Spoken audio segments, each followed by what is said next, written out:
Welcome to One-on-One. I'm Frank McCaffrey. It seems big government is getting bigger. We're now hearing reports that the Environmental Protection Agency has been using unmanned drones to spy on farmers in this country. James Madison once said, "The truth is that all men having power ought to be distrusted." For more on this growth in government, ALG's Todd joins us. Don, what would James Madison have thought about predator drones floating around the air in the United States?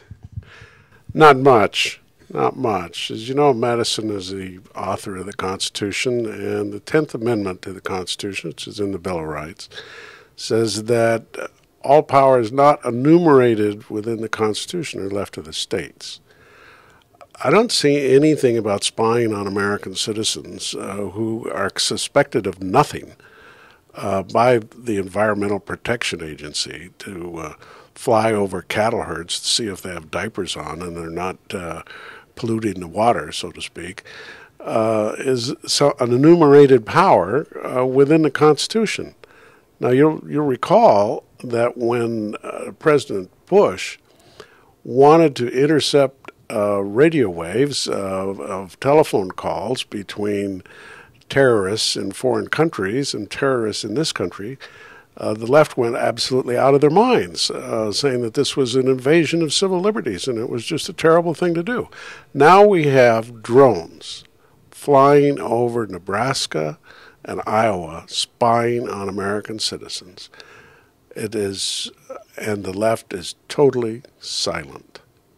We recently put together a piece on the New York City soda ban. Let's check that out.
Restaurant, 16 ounces is the maximum that they would be able to serve. We're simply forcing you to understand that you have to make the conscious decision to go from one cup to another cup.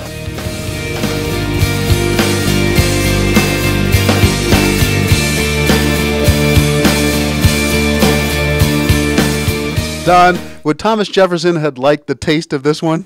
This is nanny stateism to the nth degree. That we're going to regulate what people eat? I mean, it's just absurd. Finally, the best leader the nation ever had, George Washington. What would he have thought about the lack of leadership in this country today? Well, no one ever accused George Washington of leading from behind. George Washington was always out front of the troops. And it's very, very sad that for the last few years that we've had no leadership whatsoever, either domestically or in our foreign policy. It's really a shame. All right. Thank you very much, Don. Thank you very much for joining us on One-on-One, and stay tuned for our show next week. For more on these and other topics, visit netrightdaily.com.